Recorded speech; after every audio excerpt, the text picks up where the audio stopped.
you very much. Hope I am audible to everyone. Yes, yes. Thank you, Ravi sir. Thank you, Gaurav sir. Thank you, Manoj sir.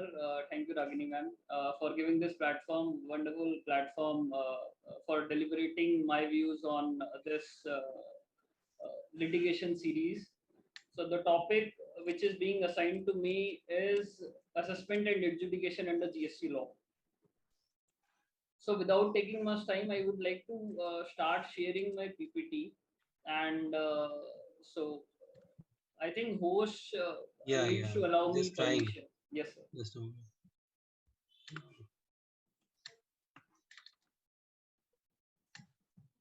Allowed, sir. Yeah.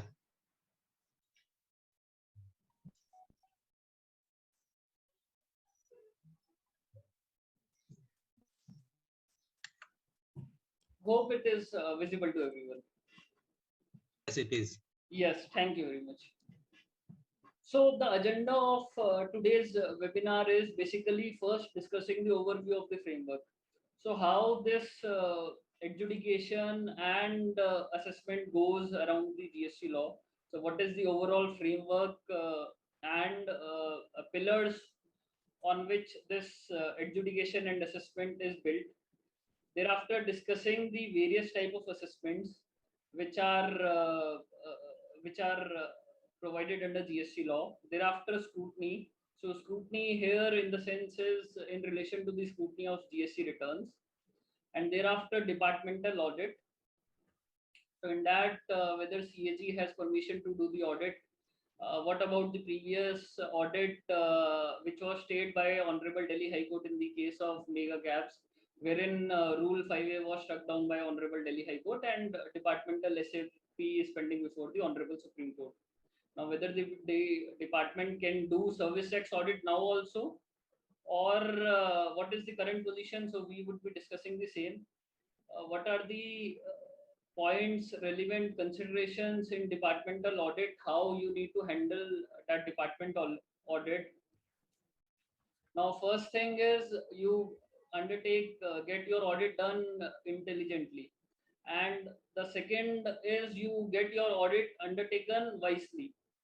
So purpose of this workshop is to understand how we can get our audit done wisely rather than intelligently, because intelligence before the department many times counter fire. So for this reason, it is better that we understand the concept from wisely perspective rather than intelligently, and rather than giving them all the details and which are even though not required. So we would be discussing all these during this webinar. Thereafter, pre-show cause notice consultation. Again, it is a very important concept. It prevailed during the earlier GST, before GST regime also, and it has been continued during the GST regime also. However, relevant to note that the word shall has been replaced with may, and accordingly, whether even now pre-consultation requirement is there, whether it has to be provided, and if no, it cannot be provided, whether proper officer has to record his reasons for not providing the same, or he can simply, as per his discretion, decide whether or not he is going to provide the pre-consultation to the assessee taxpayer.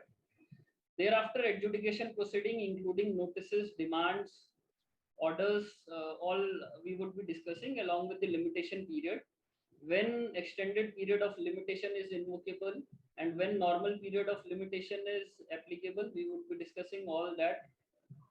What are the important principles of adjudication which you keep in mind, because of the fact, again, this workshop is not to enable you to, I would be running through the provision. It is beyond that, deriving various principles which will help us to decide how we wish to handle our adjudication proceedings.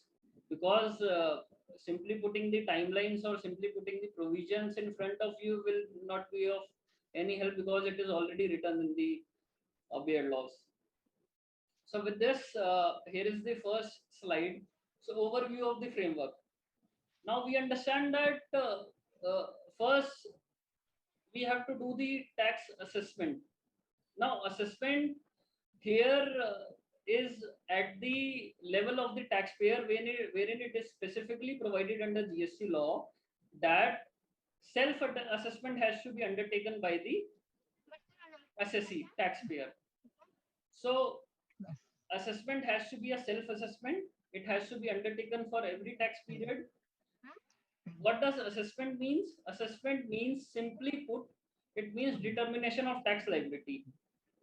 Now, very simply said, it is determination of tax liability. However, to determine the tax liability, Just 5 o'clock के start होता है. आपकी अब देगा डाकू.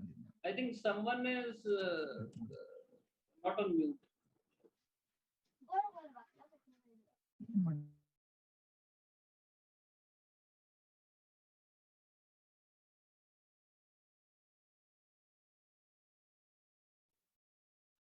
So first thing is determination of tax liability.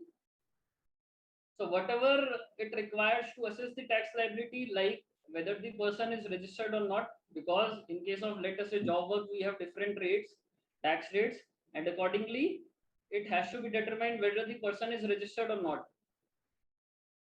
Let us say what type of item is getting supplied, because of the fact there are different tax rates for different items.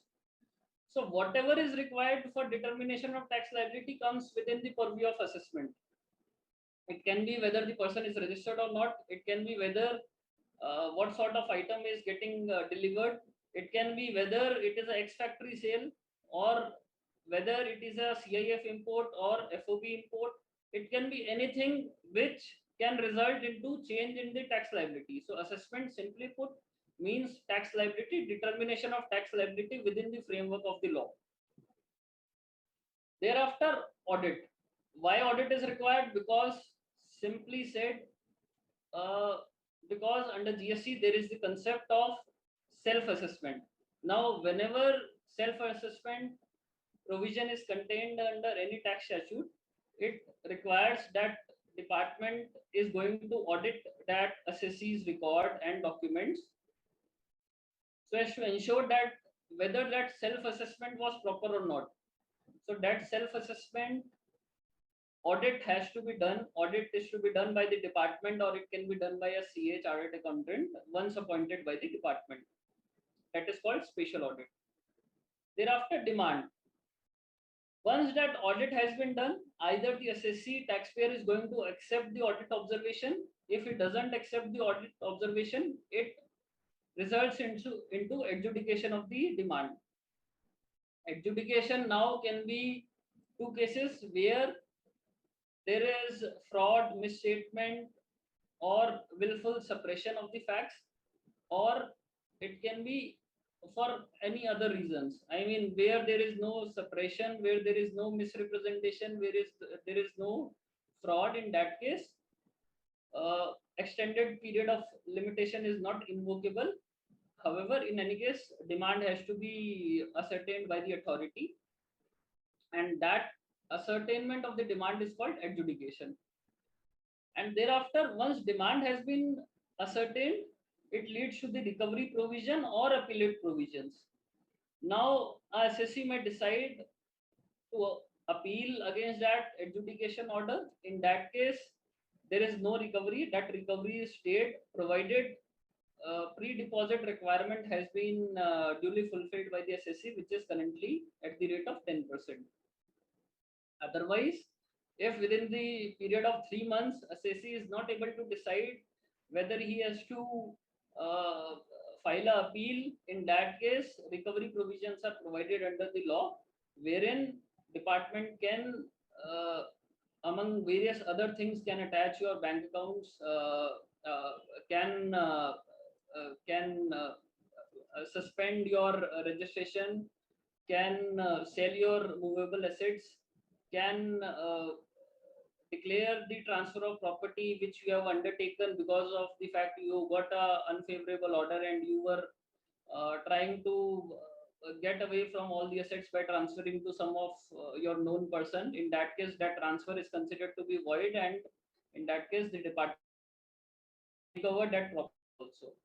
So these are the recovery provisions which we would be discussing in due course. So first is assessment. So assessment means determination of tax liability. It includes self-assessment, reassessment, provisional assessment, summary assessment, best judgment assessment. Now relevant to note various words: self-assessment, reassessment, provisional assessment, summary assessment, best judgment assessment. Under GST law, self-assessment is there, provisional assessment is also there, summary assessment is also there, best judgment assessment is also there. However, there is no concept of reassessment. As such, this word is not, even though it is used in the definition of assessment, but as such, it doesn't have any relevance. So assessment implies determination of tax liability. Registered person needs to undertake self-assessment of every tax period. Now, relevant to note, here it is said that every tax period. It is not said every month or every quarter. We very well know that tax period can be different for different kind of registered persons. In order to allow self-assessment to everyone, for this reason, it is specifically provided that self-assessment for every tax period, whether it is quarterly, whether it is monthly, registered person has to undertake self-assessment based on the tax period in which he or she falls. So here I linked this provision with the recovery here itself, wherein it is specifically provided. Now, when we are going to go through the further slides, it is provided that show cause notice or opportunity of being heard is mandatory. However, where there is self-assessment and that self-assessed tax is not paid, in that case, Section 7512 specifically provides that directly recovery can be initiated in terms of the provision of Section 79. There is no requirement that show cause notice needs to be served to a taxpayer because self-assessment declaration by the assessee taxpayer has already been done, and accordingly it is legitimate tax which is being payable to the government, but assessee taxpayer is not interested to pay. For this reason, it is specifically provided in case of self-assessment, any assessment which has been done, any tax liability which has been determined, however assessee doesn't pay, in that case there is no requirement of issuance of show cause notice. Directly recovery can be initiated against that assessee taxpayer. What happened was there were many fake invoice cases going on, and this was elevated to a fact that you are being seeing those invoices in your GSTR 2A, but no taxes are paid, and you as recipient of those services or those goods, or even because it is for fake billing, and you were actually not aware that you have whether the taxpayer, that supplier has paid the tax or not. He used to show his outward taxable supply in GSTR 1, which was auto-populated in GSTR 2A of the recipient, that is us. In that case, what happened was that we were thankful because of the fact that the supplies are reflected in GSTR 2A, and now the credit is eligible to us. However, what used to happen was the supplies were declared in GSTR 1. However, no supplies were declared in GSTR 3B, because declaration of supplies in GSTR 3B will result into payment of taxes. Now, a person who is actually into the fake billing doesn't pay the taxes to the government. He used to disclose that in GSTR 1, and basis that we were satisfied that we are eligible for the credit. However, actually government has not received any taxes. For this reason, it is specifically provided that any person who declares his liability in GSTR 1, outward supplies in GSTR 1, however, there is no disclosure in GSTR 3B, that is also considered to be self-assessed tax liability, and accordingly taxpayer is liable to pay taxes and directly recovery can be initiated. There is no requirement of issuance of show cause notice in that case also. wherein there is difference between GSTR 1 and GSTR 3B, and GSTR 1 being on the higher side. In that case, direct recovery can be initiated. This is the concept of self-assessment. Now coming to provisional assessment. Now provisional assessment can be in two cases. One is value or the other one is rate of tax. This provision, you may think that why not we go to AR then going to the authority for provisional assessment. So there are 2-3 factors which differentiate this provisional assessment from the advanced ruling provision. So first is that provisional assessment has limited scope. So it can be applicable, it can be asked by the taxpayer where he want to determine his value or rate of tax. Apart from that, where the determination of value or rate of tax is not involved, in that case provisional assessment will not help. The another relevant factor is that both the orders of provisional assessment are appealable before the appellate authority under section 107. So for this reason, I see provisional assessment to be a better provision than advanced ruling provision, because of the fact the orders are appealable and the orders are further appealable. Now let us say you have filed your first appeal, and thereafter you can file your appeal before GSTAT also. However, in case of AR, you are restricted to triple AR only. For this reason, provisional assessment is better. However, provisional assessment is again limited to the fact that you should have a running business, wherein against AR, there is no requirement that you should have a running business. You can decide to take a AR where there is business setup or the transaction which you are going to undertake, which you are not currently undertaking, but which you are going to undertake can also be covered under the provision of AR, and ruling can be sought under AR. However, under provisional assessment, the determination is limited to value or rate of tax. The business should be running and the orders are appealable. And for this reason, it is different from advanced ruling provisions. It is similar to the provision which was also contained in the erstwhile tax laws, indirect tax laws, and this is continued. So coming to next assessment, summary assessment. So we discussed self-assessment, we discussed best judgment assessment, we are going to discuss provisional assessment, we discussed. Now we are here on summary assessment. Summary assessment is based on the evidences. It is not based on the reasons to believe, it is not based on the reasons to suspect, it is based on evidences. It specifically provides that where the proper officer has the evidences, in that case he can undertake the summary assessment.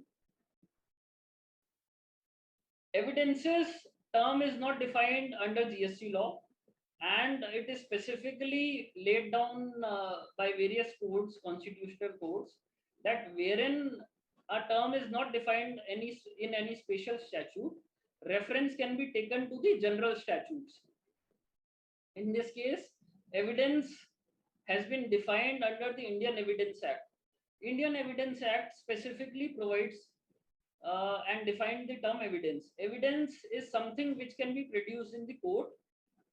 So there are documentary evidences and there are oral evidences. In this case, documentary evidences is something which can be produced before the court. Now substituting court with the adjudicating authority here. So evidences which can be produced before the adjudicating authority can be covered within the provision of this section.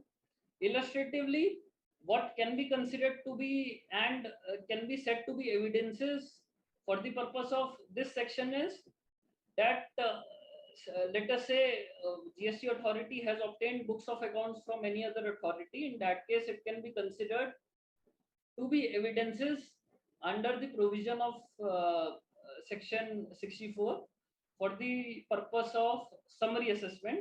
In that case, summary assessment can be undertaken even in summary assessment, because revenue believes that we are summarily doing the assessment because of the fact we are afraid that the assessee is going to run away, and for this reason summary assessment is being undertaken.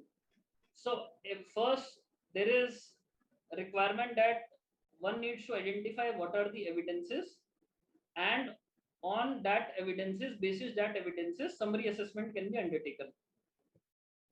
Even the mismatch between GSTR 2A and GSTR 3B, or let us say GSTR 1 and GSTR 3B, can also be considered to be evidences, because it is very well acceptable by the courts, because these mismatch are considered are documentary evidences and are accepted by the court.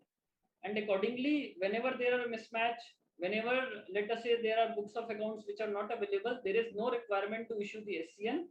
The revenue may undertake scrutiny assessment, because they believe that any delay will lead to prejudice revenue, and that person is afraid of being running away, and for this reason there is no requirement to issue SCN, and summary assessment can be undertaken.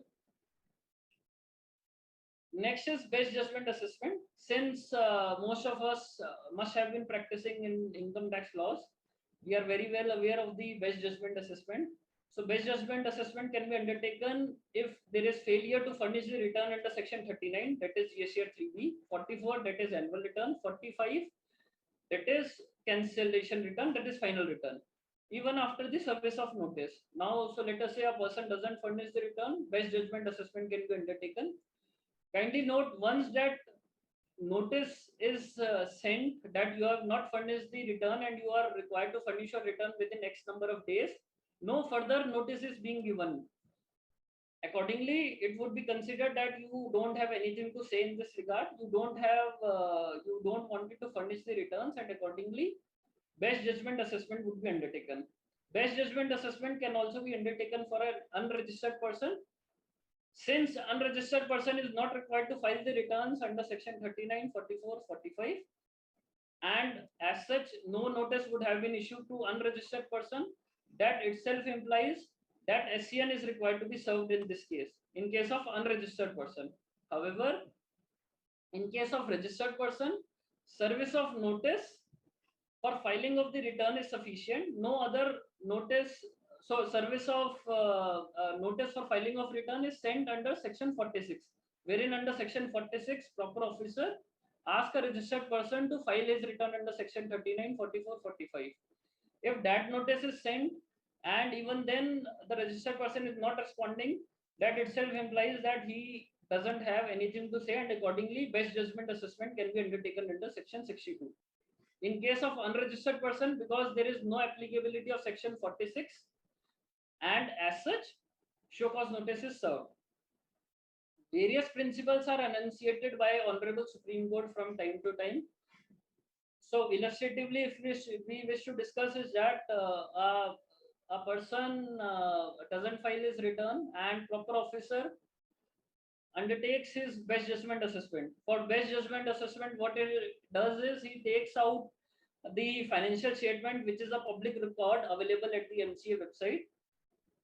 He takes out the financial statement, he takes up the turnover and apply the rate of 18% as a general rate and do the best judgment assessment.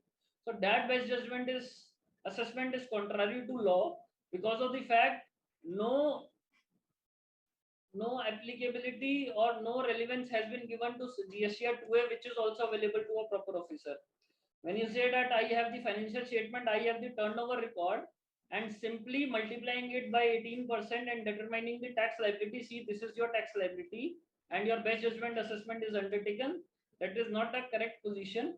In that case, since proper officer also has the access to GSTR 2A, so proper officer has to consider GSTR 2A also for the purpose of best judgment assessment.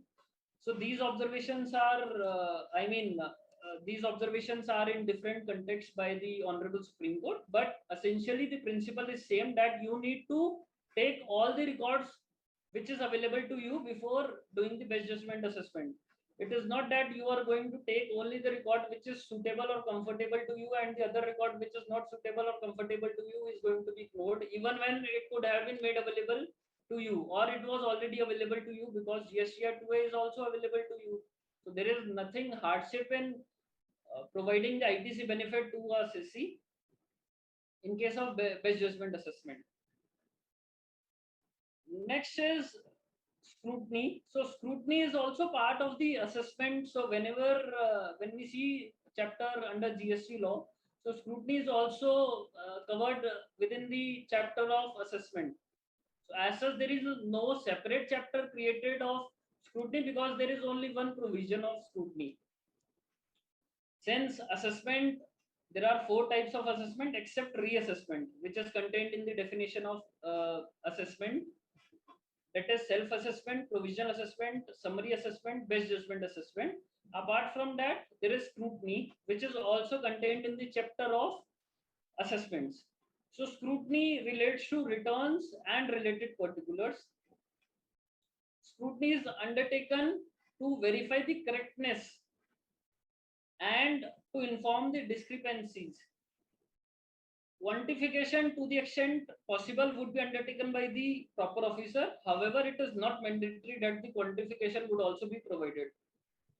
If explanation is not satisfactory or failure to corrective measures, in that case, proceeding under section 65, 66, 73, 74 can be initiated.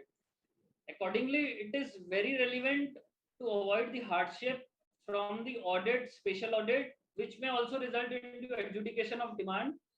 It is very relevant that satisfactory explanation should be given to the proper officer, and discrepancy, even if there is any discrepancy, that can be corrected in the return, in which in the month in which these discrepancies are noticed. So these discrepancies can be corrected. Reference can be taken to circular number 26 of 2017, wherein discrepancies or correction which needs to be undertaken in return can be undertaken by virtue of that circular, because of the fact there is no concept of rectification or amendment of GSTR 3B. So accordingly, regard can be taken to circular number 26 and corrective action can be taken in the return. And if it is already correct, then satisfactory explanation should be furnished to the proper officer, so that the proceeding, that scrutiny proceeding shouldn't be converted into the, let us say, audit proceeding, special audit proceeding, adjudication of demand. It doesn't get converted into these proceedings, and it will in any case going to lead to hardship to the assessee. So we discussed assessment. Assessment is 4 types, and thereafter scrutiny. Scrutiny is also covered within the chapter of assessment. From that angle, when we go to framework, assessment is closed. Once there is determination of tax liability, so it can be self-assessed, it can be best judgment, it can be scrutiny, summary assessment, and it can be provisional assessment. So these type of assessment can be undertaken. Once that assessment has been closed, there is a concept of departmental audit. What departmental audit implies that department is going to do your audit. It is not a chartered accountant's audit. It is the department which is going to do your audit. Audit has been defined very widely. It is defined under section 2, wherein it provides that examination of records, returns, other documents. Examination of records, returns, or other documents maintained or furnished under GST or under any other law. So even if a record is maintained or required to be prepared under any other law, so that can be shipping bill, bill of entry. These are also the records which are prepared under any other law. Bill of entry provides us that IGST which is being paid on the import is eligible as ITC under GST law. So that is also covered within the purview of audit here under GST law, because it is a document even though issued under any other law, but has the relevance from the GST perspective also to verify the correctness of the turnover declared, turnover taxes paid, refund claimed, input tax credit availed, and to check compliances. So this means everything is covered within the audit, and accordingly, audit is a very widely worded definition and has very wide scope. It is relevant to note whenever we are getting audit done. So audit is examination and not an inquiry. You are not supposed to give the explanations. They are going to ask you explanation by way of issuance of necessary form, but your duty is to provide the facts. As I said, we should get our audit done wisely and not intelligently. And in this regard, one line is being put by me here. When questions are put during audit, it's to doubt the answer and not to appreciate the answers. So that means when the department is asking you something, you are not supposed to show that you are intelligent enough and you know all the answers. See, this is the ruling, and accordingly, as per this ruling, I have taken this credit. See, this is the ruling, and accordingly, I have classified my item under this HSN. It is to doubt the answers. It is to find out more things from you. It is not to appreciate your intelligence, because no one is sitting to appreciate your intelligence. At least department is not sitting to appreciate your intelligence. They are putting the question to doubt the answers and not to appreciate the answers. So accordingly, for this reason, I said we have to undertake the audit wisely and not intelligently. So audit has been litigated historically because under Finance Act 1994, there was no provision specifically contained under the Finance Act that there is a requirement of audit. There was a requirement of special audit to be undertaken by the chartered accountant or a cost accountant, but there was no requirement that department can also do audit. And even then, department inserted Rule 5A, and Rule 5A, when we see the arguments of the department, they say that Rule 5A can be traced from the power which is conferred under Section 94K. 94K is a miscellaneous provision which deals with the power to verify the records. The department, in the case of Mega Caps, issued a audit notice, and the assessee, that is Mega Caps, contested this notice before Honorable Delhi High Court, wherein it was specifically provided that see, audit is a special function. Chartered accountants or cost accountants are special authorities to do the audit, and this is a special domain which is conferred to the chartered accountants or cost accountants. There is no concept of departmental audit.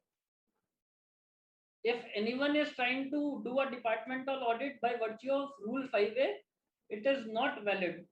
The reason for non-validity is first, there is no statutory backing, because department says we are having backing of this rule by virtue of Section 94K. However, this is not correct, because in that case itself, it was ruled by Honorable Delhi High Court that inquiry is not equal to audit. Inquiry and audit are two separate words, and accordingly these should not be confused. First thing. Second, it was contested that no limitation period is prescribed. So there is no limitation period prescribed under the rule, wherein anything. So let us say the department limitation period, in the sense that department has sent a notice to audit, and there is no limitation period in the sense when this audit has to be completed, there was no limitation period of that audit completion was prescribed. So this is an unfettered power which is being conferred by virtue of Rule 5A, and accordingly this is not correct. Accordingly, it was ruled by Honorable Delhi High Court that there is no power to audit by department, by audit wing of department, and audit can only be conducted by a chartered accountant as per special audit provision. This ruling was challenged before Honorable Supreme Court, and till the time various cases were filed before Honorable Delhi High Court. One case which I also got an opportunity to argue was Arushi Exports, wherein we also have got a stay order from Honorable High Court that service tax audit is not maintainable because of the fact Rule 5A is being struck down by Honorable Delhi High Court in the case of mega caps. Even though it is being challenged before the Supreme Court, however, the principles which are laid down by the Delhi High Court are good enough and sustains now as well. Very recently, before this pandemic, Honorable Delhi High Court in case of VNR Homes stated that there is power to do the audit. It has ruled down its earlier judgment by in the case of mega caps, and it is stated that there is power conferred with the authority to do the audit. And accordingly, it was held that there is a power conferred with the authority to do the audit. A special challenge was also made in reference to the repeal and saving provision, wherein repeal and saving provision doesn't specifically say for saving of rules, even though it's say for saving of act, but it doesn't say saving of rules.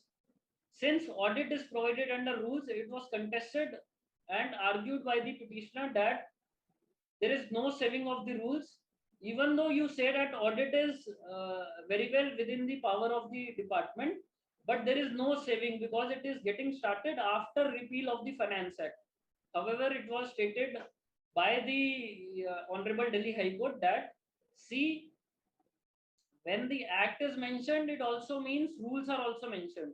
There is no requirement that you are going to ask us or say specifically that rules specifically word rules should also be written in the repeal and saving provision. When the act is written, that means that is sufficient and there is no requirement that rules should also specifically be written. As such, audit being saved and accordingly audit can be undertaken, and it is also provided in the rules that repeal and saving provision that audit can be initiated, concluded. I mean, new audits can also be initiated by way of repeal and saving provision, and it was also taking this into account, Honorable Delhi High Court ruled that there is new audit which can be initiated because it specifically provides that audit can be initiated.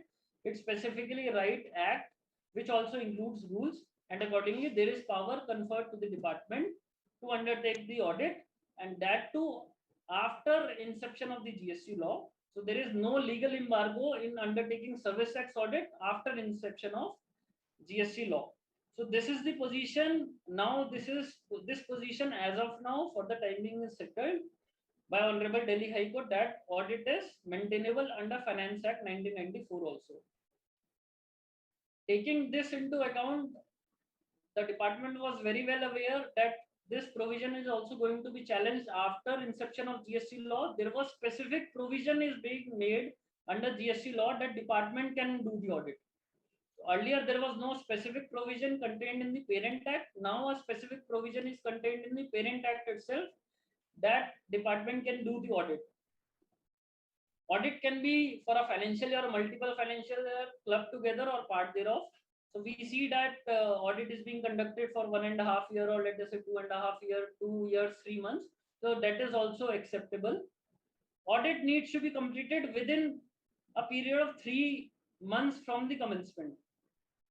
So here is the problem.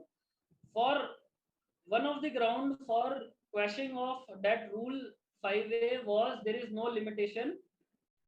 However, this provision has been inserted that audit would be completed within a period of 3 months from the date of commencement. However, when we go to meaning of commencement, it is very dicey when department is going to say that this is the date of commencement of audit, because date of commencement of audit is defined to mean when the records are made available to the authority. When the records are made available to the authority. Now I put a proposition before you. I am a departmental officer. I say that you have provided the records, but the records were not in correct format. The records which you provided doesn't provide us the enough information, and accordingly this is not a date, the date when you on which you have provided us the record cannot be considered for the purpose of this date of commencement, because that records were incomplete, that records didn't contain enough information, and even though it contains enough information, we want more records. And for this reason, this provision specifically provides that when the records are being made available, so when the last record is made available, only then it would be said by the department that, see, the last record and the last information you have provided us, now this is the date of commencement of audit, and now from this there are 3 months to be counted. So accordingly, this is very prejudiced provision, biased provision, because no one can decide when the date of commencement is getting started. And even when I haven't written this provision, that even when this date of commencement is started, 3 months are over, there is specific power to extend this for further 6 months before by the department. So accordingly, we cannot say that date of commencement is very much helpful for us. Only thing which can be helpful for us, because audit at the end of the day leads to adjudication. But in case of adjudication, there are predetermined timelines of 3 years and 5 years, as the case may be. So in effect, what we can count is that, ignoring the timeline for completion of audit, at least we can think that audit will be converted into adjudication, and adjudication needs to close within the period of 3 months or 5 years, as the case may be. So from that timeline can be considered to be sacrosanct, but at least not this 3 months completion of audit timeline. It is extendable, and it is not ascertainable when the date of commencement of audit is going to be decided. Audit is means and adjudication of demand is end. This is what I said. Audit will lead to audit observations. Either you accept and pay the taxes, or either you defend those audit observations. If you defend those audit observations, the department consider them to be fine. In that case, the audit proceeding would be concluded without issuance of any pre-consultation or show cause notice. However, when the department doesn't accept, it would lead to adjudication of demand, issuance of pre-consultation show cause notice, and issuance of show cause notice thereafter. It is pertinent to note that taxpayers should provide facts, documents only in preferable medium and not its own interpretation of the tax statutes. Very relevant that I see many persons providing details of audit in Excel formats. Let the department do some task, and why not we provide the information in PDF files? So there are, let us say, 1,000 number of records. We have provided them a PDF file. At least for the time being, we are saved, and rather than providing an Excel record, they can do submission, deletion, subtraction, many things they can do, or many things they can verify. For this reason, you need to be wise enough and decide what you wish to give to department. You should give the details correctly. There is no doubt to that. You should give the details correctly. But you have the right to decide in which medium you wish to provide those details. And accordingly, I as a auditor, as a petitioner person, would prefer that you provide the details in a PDF format, because I am providing the details. I have abide my responsibility. There is no responsibility for me to provide the Word file or Excel file wherein you can do addition, deletion, or computations, and this can rather be taken against me, because in Excel, obviously there are many things which can be undertaken, many steps which can be undertaken, and many consequences can be against the taxable person. So you should decide whatever you wish to provide. Again, as I said, they are doubting your answers, and they are not thinking that you are an intelligent person. You should try to avoid giving interpretations, because whenever you give interpretation, it means there is another unfavorable interpretation is possible. For this reason, interpretation comes across. Whenever you are going to provide a decision, there is a decision against you also. Just as I said, you provided a decision of mega caps, but the department can come with the decision of VMR homes and can say that the audit is undertaken. Similarly, there is a classification dispute wherein there can be a favorable decision and there can be an unfavorable decision. So it is always better that you give the facts. Let the department come with the audit observations rather than you defending your position from the day one itself. That see, this is the interpretation which we adopted and this is the ruling basis which we have adopted. There is no requirement to do that. You simply provide the facts in the practicable, convenient mode which is being best possible for you. So this is audit, how you should undertake the audit. So this is my inputs. These were my inputs. Now recently, very recently, CAG is also starting sending notices to conduct the audit. Whether there is power with CAG to conduct the audit, in my understanding, no. CAG has power to audit the accounts of governmental departments, governmental bodies which are controlled by the central government, state governments, union territories. And what they audit is, they audit the receipts which is payable into the consolidated fund of India or the states. Now CAG says that CAG audit wing comes to us and say that since GST also goes into the consolidated fund of India and states, and accordingly you are also liable to get audited from us. Now what we say is, see, that is fine. We understand GST go into the consolidated fund of India and states, and you being the supreme auditor, you have all the rights to undertake the audit to ensure that the receipts into the consolidated fund are properly appropriated, the receipts are proper, and there is no manipulations. However, that doesn't mean you are going to do the audit directly.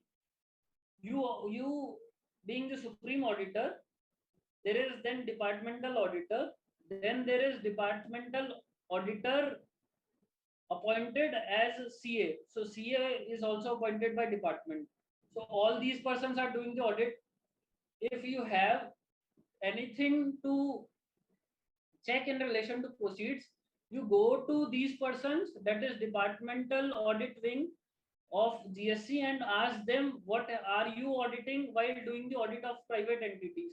Why are you directly coming to us for our audit? You should go to officers who are conducting our audit rather than coming and asking us to get your accounts audited.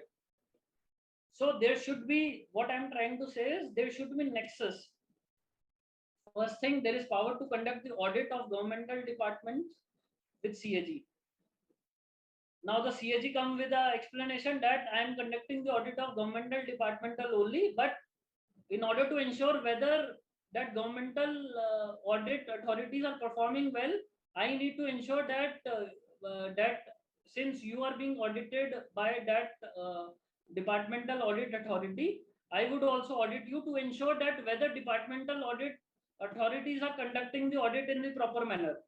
So this is what CAG is trying to say. So this is, I mean, just because someone else is not going to perform his duties well, that doesn't mean that you are going to come and audit us. For this reason, this provision was challenged before Honorable Bombay High Court. Provision in the sense that notice which was issued by CAG audit wing that we wish to do the audit, and that provision, that notice was set aside by Bombay High Court, wherein it was specifically observed that CAG doesn't have power to conduct the audit of private entities. This decision is also supported by the government intentions, because when you are going to check audit by CAG online on Google, you are going to find some news pertaining to 2017, wherein it was specifically requested by then CAG that audit by CAG provision should be inserted, and Ministry of Finance specifically denied that request. So once you receive the audit, it is best suited in order to avoid harassment. It is best suited, or in order to avoid time exhaustion, all these, it is best suited that you challenge that audit letter before Honorable Jurisdictional High Court. It established principle that jurisdictional issue travel to the root.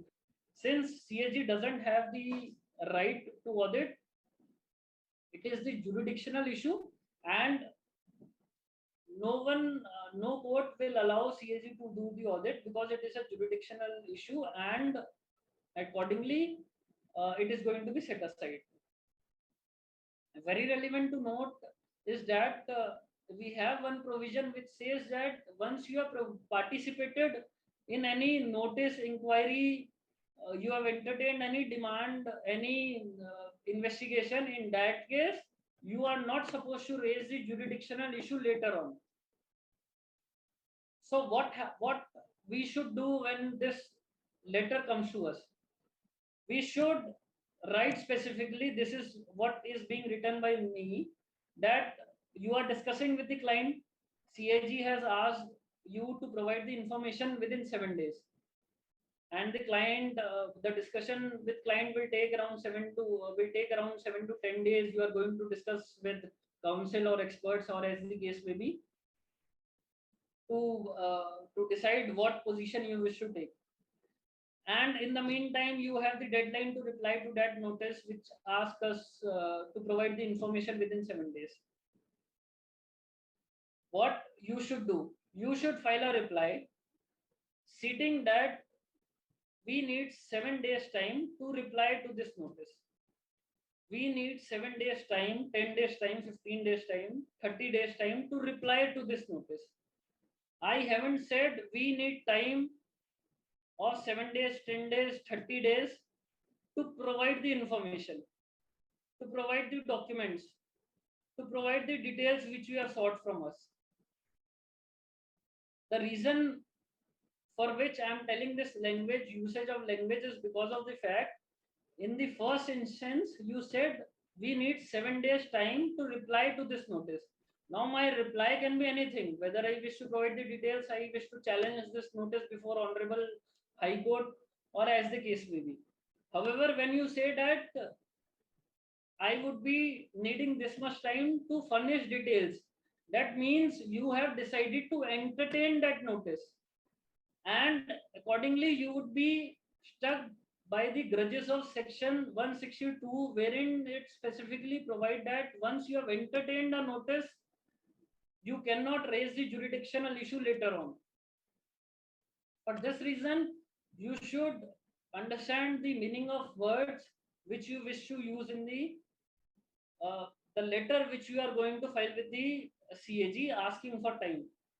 We are seeking 7 days time, 10 days time, 15 days time to reply to this notice. Our reply can be anything. I would be replying with the details or documents, or I would be replying with the jurisdictional issue. You don't have the jurisdiction to do my audit, and accordingly, I am replying with this.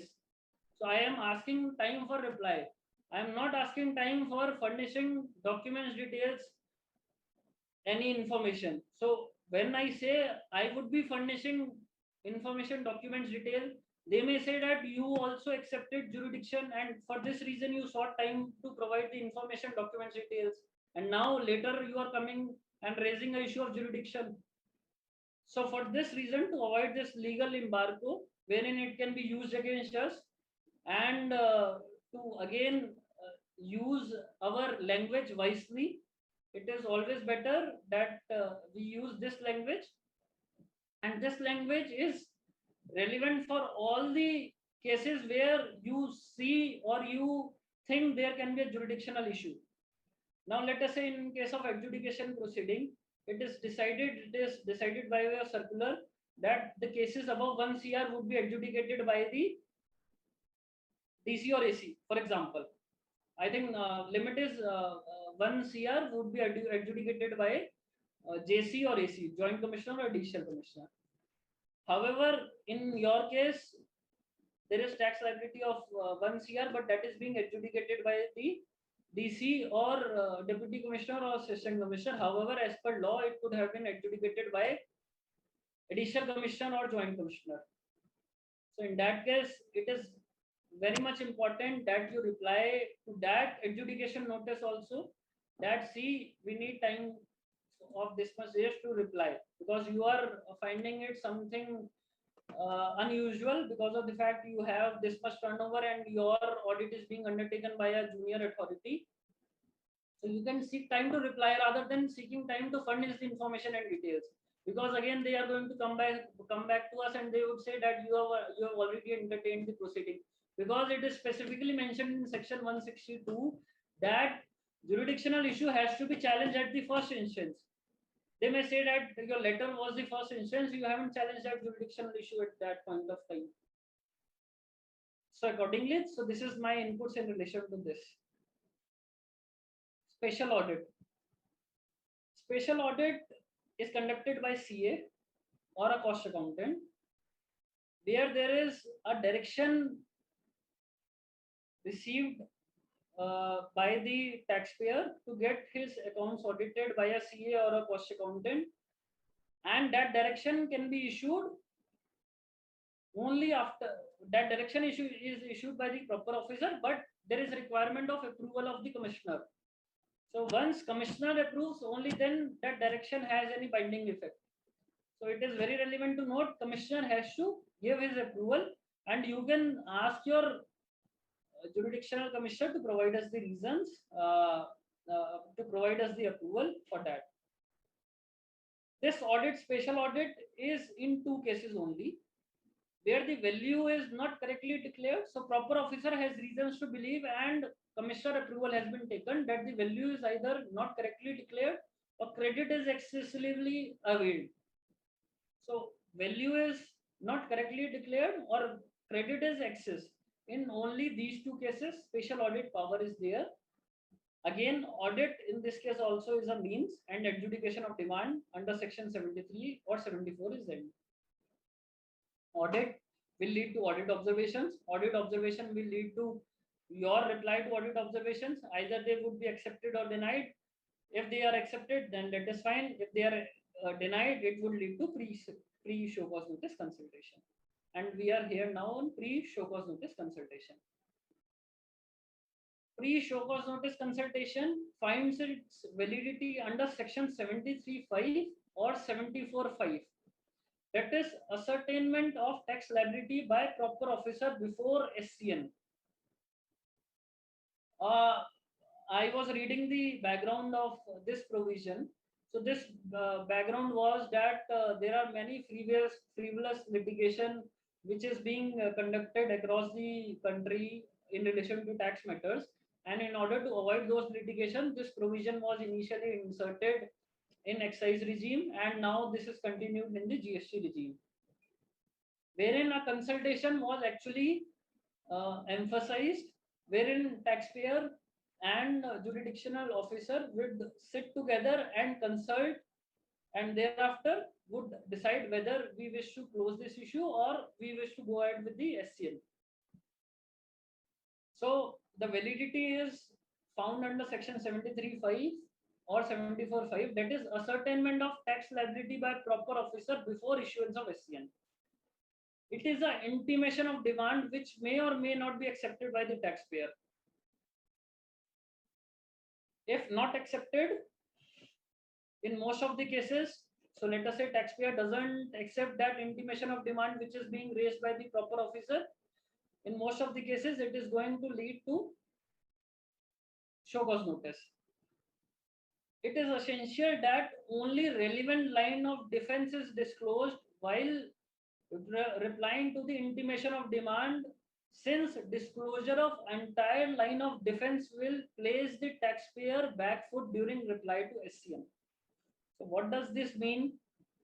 You should prepare your line of defense separately for reply to pre-show cause notice consultation and separately for reply to show cause notice. If you are going to put your entire line of defense at the time of reply to pre-show cause notice itself, in that case you are going to come at the back foot, because it was not accepted at that point of time, and now you are not going with any other new line of grounds or new line of defense. You have already disclosed whatever you wanted to disclose at that moment itself, and now you are just putting the same grounds, same reasons again with the jurisdictional authority. First, it was put at the time of pre-show cause notice consultation, and now it is being put at the time of show cause notice. So it is very relevant. You should identify what defense I wish to make at the time of pre-show cause notice and what defense I wish to make at the time of show cause notice. However, I understand that there can be some overlapping, but at least some overlapping is fine. But it should not be entirely same, because you would not be left with any other new grounds, and you would be at the back foot thinking that in any case at the time of pre-show cause notices it was not accepted. How it is going to be accepted at the time of SCN now? So very relevant that you prepare separate line of defense. Till 14/10/2020, that is last year 2020, pre-show cause notice was mandatory because the word used was shall. However, after 2020, that is incepting 15th October 2020, pre-show cause notice is now not mandatory. It has been, the word shall has been replaced with may. The proper officer may decide whether he has to give undertake show cause notice, pre-show cause notice consultation, or whether he don't wish to go ahead. It is also relevant to note that there is no reason to be recorded by the proper officer. It is simply at his discretion whether he wishes to undertake pre-show cause notice consultation and whether he do not wish to undertake the pre-show cause notice consultation. And accordingly, it has now been left as a mere formality, wherein there is no much relevance has been left to pre-show cause notice consultation as of now. However, there are few relevance which I am going to discuss, and these are very interesting relevance. Another fact which I wanted to mention was there is no fun in litigation.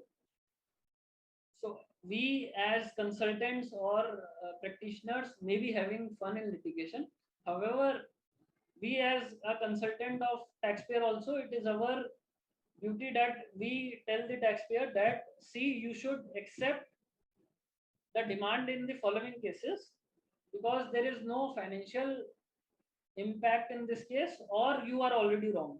Either you are wrong or there is no financial impact. In these two cases, you can accept the demand. First is the first is that demand is correct. You were liable to pay RCM under any set of services, like I said, legal services. You haven't paid the RCM, and accordingly you are incorrect. You accept the demand and close the matter. Where you foresee that I can recover that financial impact from my customers, you can decide that there are n number of contracts wherein it is mentioned that any tax liability or any tax impact would be borne by the person that is second party. In that case, it can be decided. We as a consultant, after going through their contract, can suggest that, see, this amount is recoverable by way of issuance of debit note, and accordingly you may not like to litigate. That is perfectly fine. The another case is that where ITC is eligible. You are being eligible for ITC. There is no reason you wish to litigate because ITC is eligible. You utilize that ITC for the further payment of tax. So in these 2-3 cases, you may decide not to litigate and rather close the matter. Pre-show cause notice consultation mandatory. Honorable Delhi High Court, by referring to para 5 of Master Circular, very recently in case of back office IT solutions and before that Amidas India, has set aside show cause notice by stating that there was no pre-show cause notice consultation which was undertaken in terms of para 5 of Master Circular. However, there is one interesting fact which came across.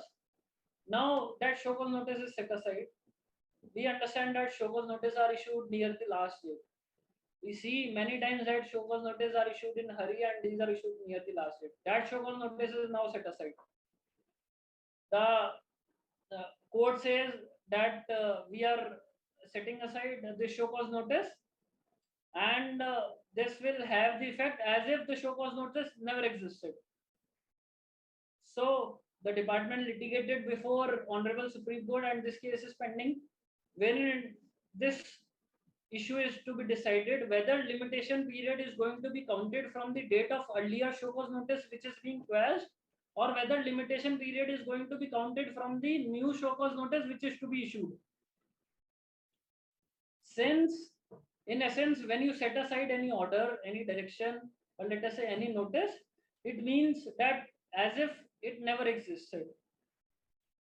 So accordingly, in my view, since it never existed, however, the matter is already pending before Honorable Supreme Court, that means that the show cause notice never existed. The new show cause notice, which is going to be issued now, would be time barred, and accordingly, the demand is not sustainable. Anything is not sustainable. No adjudication is possible. However, if the department and Supreme Court agrees to this fact that it would lead to revival of show cause notice, then what would it mean? It would mean that pre-show cause notice consultation is happening after issuance of show cause notice. So this is what I've written. Post show cause notice, pre-show cause notice consultation. So you have revived the show cause notice. Let us say it was dated 10th October 2020. It was challenged before High Court. It was set aside. It was set aside on 20th October 2020. The department was directed to provide pre-show cause notice consultation on 27th October 2020.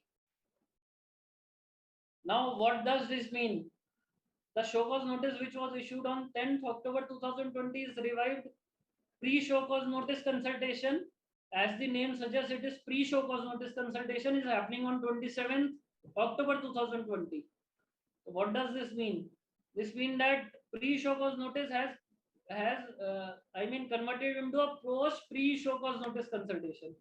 So this is what I mentioned, that obviously department obviously in any case has the upper hand, but there is some sense which also prevails, and accordingly, in my view, limitation period should start from the date of issuance of new show cause notice, and if new show cause notice is time barred, that means no demand sustains and adjudication proceedings are closed. Once that pre-show cause notice is set aside, there is no question that it can be revived from a back date, and so that would effectively lead to harassment of the taxpayer at the end of the day. Now coming to adjudication proceeding. So we have covered pre-show cause notice consultation, we have covered audit, we have covered assessment, and now we are here at the adjudication proceedings. Adjudication proceeding is a quasi-judicial function for determination of tax, interest, and penalty. So adjudication is a quasi-judicial function for determination of tax, interest, or penalty. What does quasi-judicial function means? Quasi-judicial function means wherein the function would be regulated by the principle of natural justice. The authority has to follow principle of natural justice, and only in that case it can be considered to be a valid functioning of a quasi-judicial power. So principle of natural justice, what it requires? It requires that first there is a show cause notice should be issued, that no one should be heard, no one should be punished without getting heard, and second, if required, opportunity of being heard, physical hearing or let us say digital virtual hearing should be provided to the SSC if the SSC insists. Normally what happens is that show cause notice is issued. Once when we reply to that show cause notice, it is specifically provided that we need a personal hearing opportunity. The department cannot ignore that personal hearing opportunity because it is a quasi-judicial function. You are regulated by the principle of natural justice. Now, the principle of natural justice, to my understanding, cannot be ignored and never been ignored by Honorable Supreme Court or High Court, even though they may have accepted retrospective tax amendments, they may have accepted harassment of the taxpayer during the investigation, they may have accepted upper hand of the department in all the litigations, but principle of natural justice, I never have seen that it is not accepted by the courts, because that is a constitutional right, and at least so that is a constitutional right, and that is a practice on which any function or any country can run, because you cannot punish someone before, I mean, before giving the opportunity of being heard to him. Next is Section 74 applies in cases where there are allegations of fraud, willful suppression, or there is suppression of facts to evade the taxes. There is allegation of fraud, willful misstatement, or suppression of facts to evade the taxes. In these three cases, Section 74 applies. And in other cases, Section 73 applies. What are the differences between Section 73 and 74? These are like this. Section 73 requires that SCN be issued by stating that penalty as leviable under the provisions of the Act would be applicable. So whenever you are going to see any show cause notice under Section 73, it would specifically say that penalty as leviable under the provisions of the Act. However, that is very less chances, because in most of the show cause notices, it is always alleged that there is a fraud, willful misstatement, or suppression of fact. In case of Section 74, penalty equivalent to the tax amount is normally specified in the show cause notice. However, it is relevant to note that that is the upper limit of penalty, that is 100% penalty equivalent to the amount of tax. In case of certain provisions that is itself contained in Section 74, the penalty amount is reduced, and accordingly, that is a higher limit which is being prescribed. Why there is a need for a higher limit being prescribed is because of the fact there is a Section 75(7) wherein it says that the penalty or tax demanded cannot exceed in during passing of order by the amount which was mentioned in the show cause notice. So to my understanding, for this reason, what they write is they write the maximum amount of penalty which is being provided under the Act. So this is one of the reason. There could have been mentioned of a fact that penalty as leviable under the provisions of the Act. This could have also been mentioned under Section 74 also. But this is legal embargo. I mean, we are not aware for what reason. I mean, so the purpose may be to doubly ensure that we are going to levy 100% penalty. We have the power to levy 100% penalty. So this is basically like a affirmative statement they are trying to make by way of issuance of show cause notice. Timeline for issuance of show cause notice. So timeline is always counted from the due date of annual return. So timeline for issuance of show cause notice is 2 years 9 months. That is 3 years less 3 months. That is 2 years 9 months from the due date of annual return. And in case of fraud, it is 4 years and 6 months. What the department is trying to say is that the order timeline is 3 years and 5 years. However, we normally believe that notice should be issued at least before 3 months or 6 months. So for this reason, technically timeline is 2 years 9 months, 4 years 6 months for issuance of show cause notice, and for issuance of order, the timeline is 3 years and 5 years. It is also relevant to note that once show cause notice is issued, once anything is identified, the department is now already aware of the facts. Now they, let us say they have alleged that you have taken a benefit of exemption notification and you haven't made us aware that you are claiming the benefit of exemption notification, and accordingly you are covered under Section 74 for period financial year 17-18 and 18-19. However, the department by way of another show cause notice identifies that for financial year 19-20 also this exemption has been claimed. In that case, since the department was already aware that this exemption was being claimed by the SSC, this fact was already in the knowledge of the department, and accordingly In that case, extended period of limitation is not invocable because there is no fraud, willful misstatement, or suppression. You can say that I am claiming the benefit of exemption notification. You were not aware during financial year 17, 18, 18, 19, and accordingly you have used section 74. However, during 1920 financial year, you were already aware, and as such, the case would not fall under section 74. The case would fall under section 73. And this is the last line which is written in this slide. Yes, it is considered as a show cause notice under section 73. So, what I'm trying to say is that in case of subsequent period, a statement is issued, not a show cause notice, delayed show cause notice, a statement is issued, and that statement is always considered to have been issued under section 73 and not section 74. What are the interest penalty provisions? So in case of tax and interest paid before SCN, so as I said, section 73(5) or 74(5), these provisions are applicable.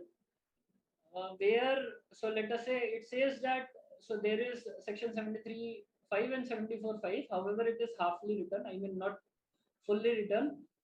There is one more line in this section which states that taxable person may on his discretion pay tax and interest before issuance of show cause notice. In that case, section 73(5) provides that where a taxable person has paid tax or interest before issuance of show cause notice, or let us say where the taxable person is accepting the pre-show cause notice intimation of demand. So it can be any case where he voluntarily does, or let us say he accepts the pre-show cause notice consultation demand. In that case, no penalty is leviable. Tax and interest can be paid before show cause notice. However, where the case fall under section 74 as per department, and you have also accepted that it falls under section 74, 15% penalty is payable in that case. Within 30 days of show cause notice, you decide that let the show cause notice come, and thereafter we are going to pay. In that case also, no penalty is applicable in case of section 73, that is where there is no fraud, and in case of section 74, 25% penalty is applicable. After order, 10% of the tax or rupees 10,000, whichever is higher.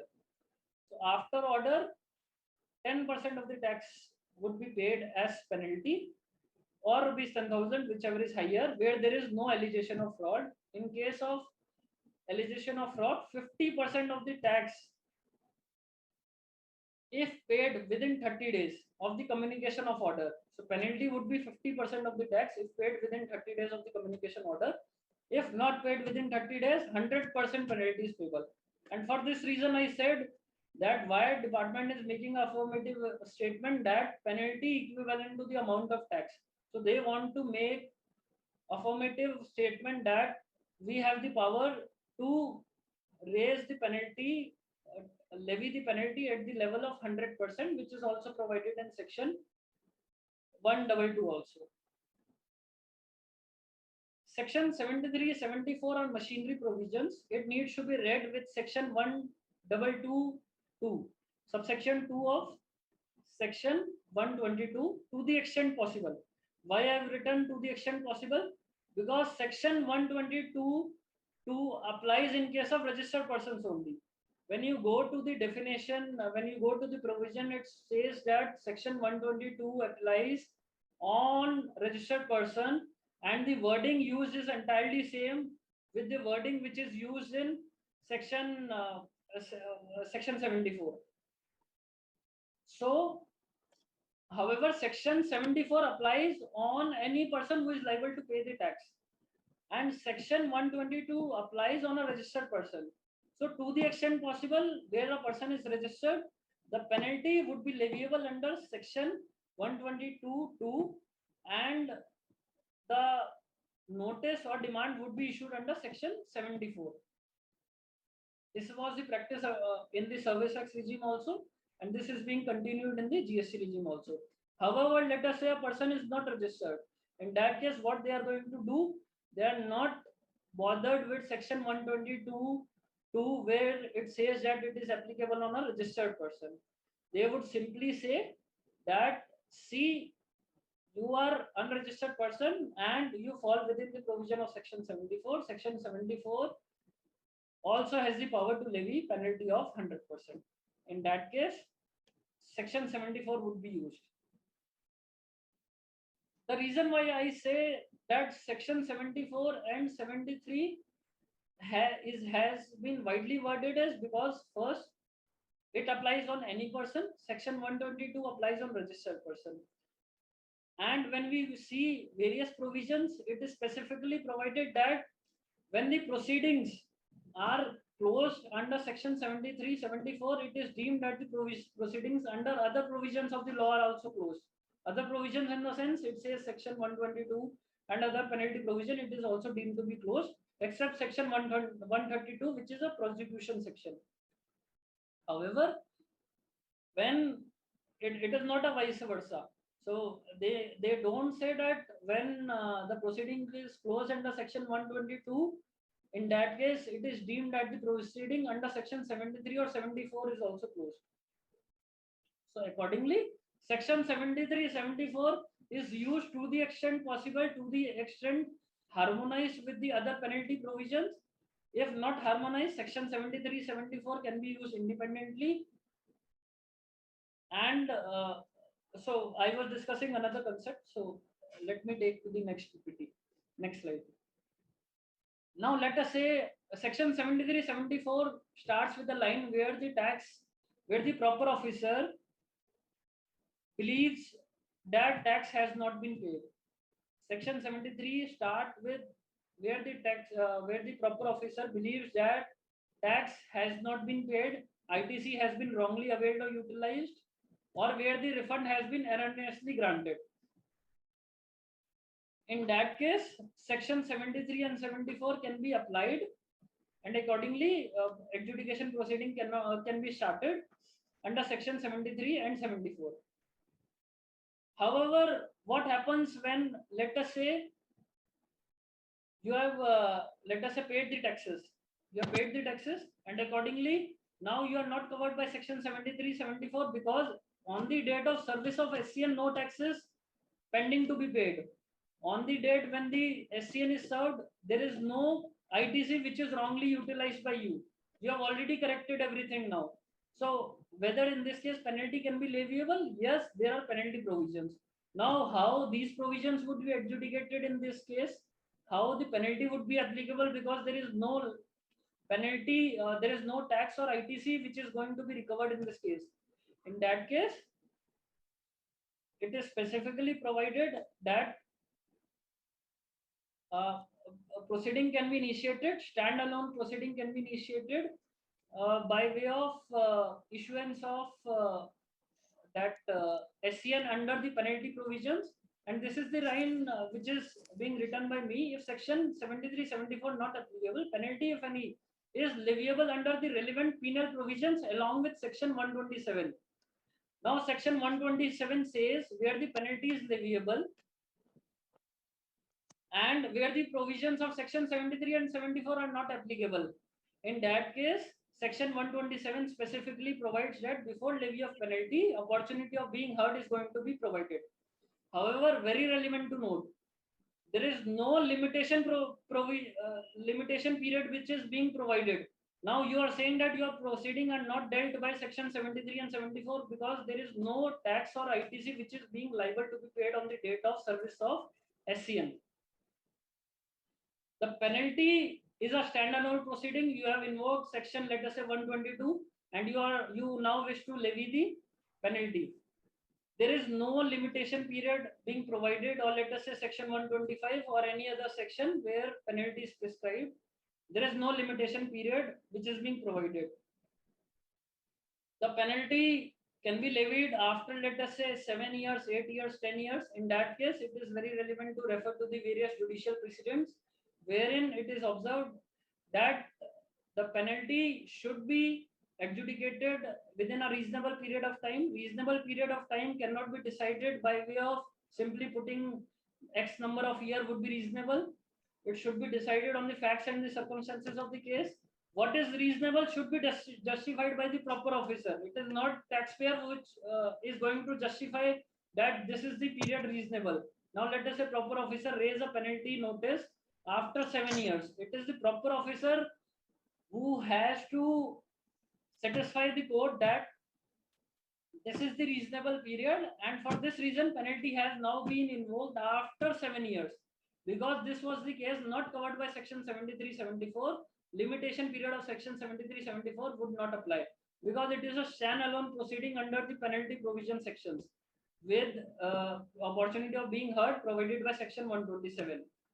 And otherwise there is one ruling of Honorable Supreme Court wherein it is provided that normal period which is being provided under the normal limitation period can also be considered to be limitation period for penalty provisions also, and accordingly in that case it can be construed that the limitation period which is being provided under section 73 and 74 would be applicable for penalty provisions also. I think time is over, but there is some other slides also, but as moderators allow, sir. So we can quickly wind up. We have a number of questions as well. Yeah. A number of questions. I think, sir, we can take up the questions because it is in any case going to take a lot of time. Okay. Some other time then. Yes. So I'll read out the questions. Ji. Yeah, first question is from Nayan Sharma. Can you re-explain doubt the answer and not appreciate the answer? What I tried to say was that see, one second, I am just coming to that. Sure. So when the auditors put the questions before you, it is not that they wish to appreciate the answers which you are going to tell. They wish to doubt those answers. When audit authority, let us say CA as appointed by the department, or let us say departmental authority are putting questions before you, it is not that they are appreciating the answers which you are going to make. They are basically trying to get few details. They are trying to get few more facts from you. And for this reason, they are putting those questions. So they are trying to doubt the answers which you are going to say, and not they are going to appreciate the answers. Say, you may be supporting your contentions with various Supreme Court ruling. That Supreme Court said in this case that this is the applicable classification on this product. This is the applicable level of penalty in this product. This is the reverse charge provision applicable in this case.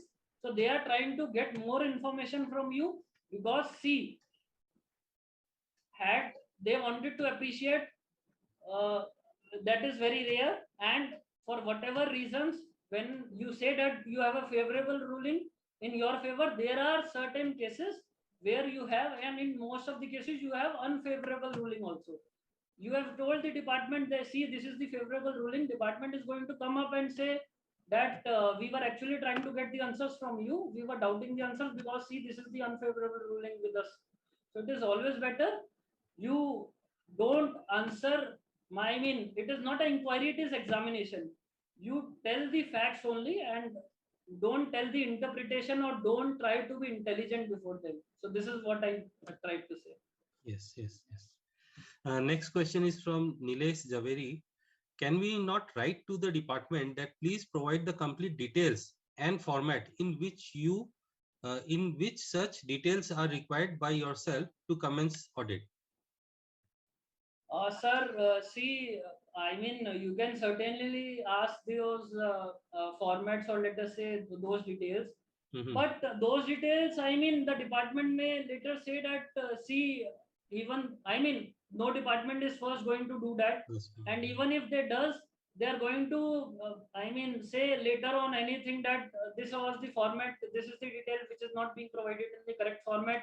This is a new fact which has now come across, and accordingly this is the new record which you are going to provide, and accordingly date of commencement would be decided from the date of new record.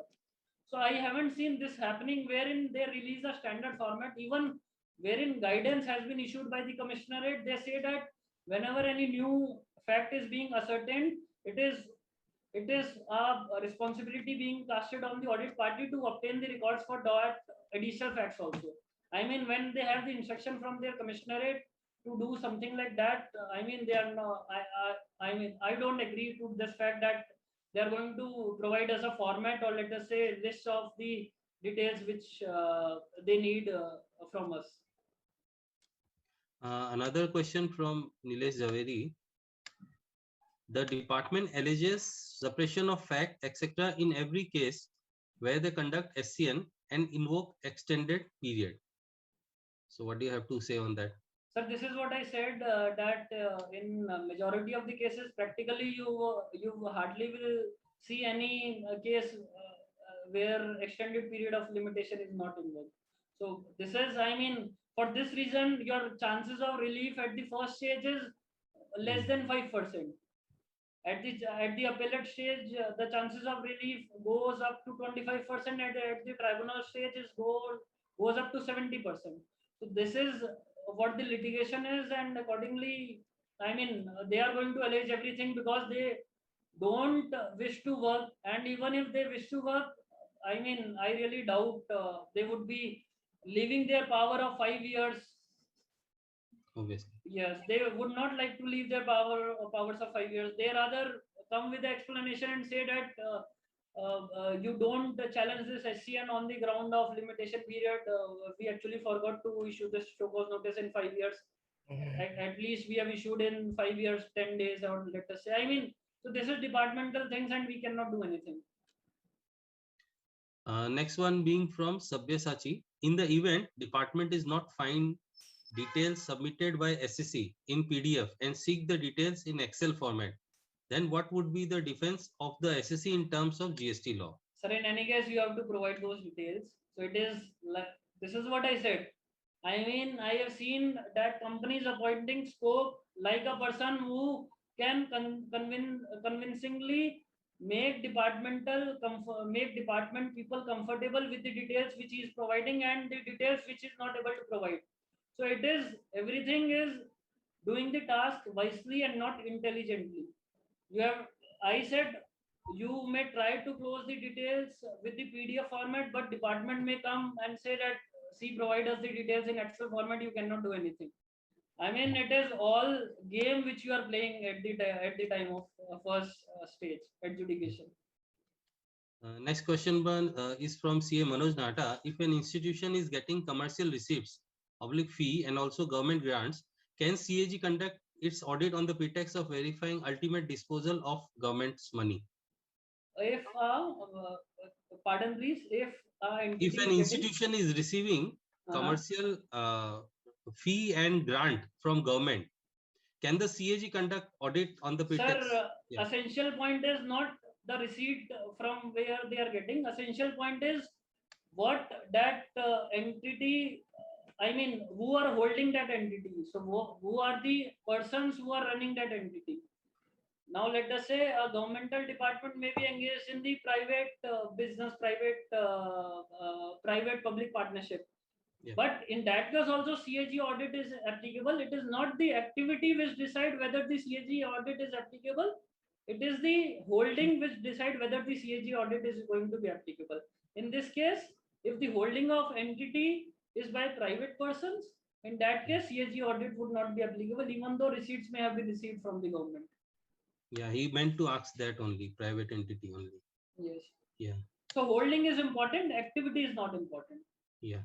I acknowledge the presence of the second speaker, CA Venkataramani sir. So we'll just quickly wind up one more question from CA Ragini Goel. As far as known to us, elaborate forms for GST audit are being provided by the department, tailor-made from the old forms used in central excise and service tax regime for audit related profile and data to be provided. Yeah, this is the opinion what she's sharing out here. So there are specific formats. So I understand there are specific formats, but I also understand that these are not, I mean, the format which cannot be changed according to facts and circumstances, because in any commissionerate order, they specify the format, and in last line they write that this is amendable as per the requirement of the facts and circumstances. Yeah.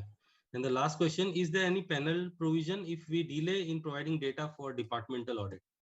Penal Yes, provision. there is a penal provision. Yes, when you don't entertain the departmental officer, yes, there is penal provision. Yes, there is. Yeah, Yes, there is. okay.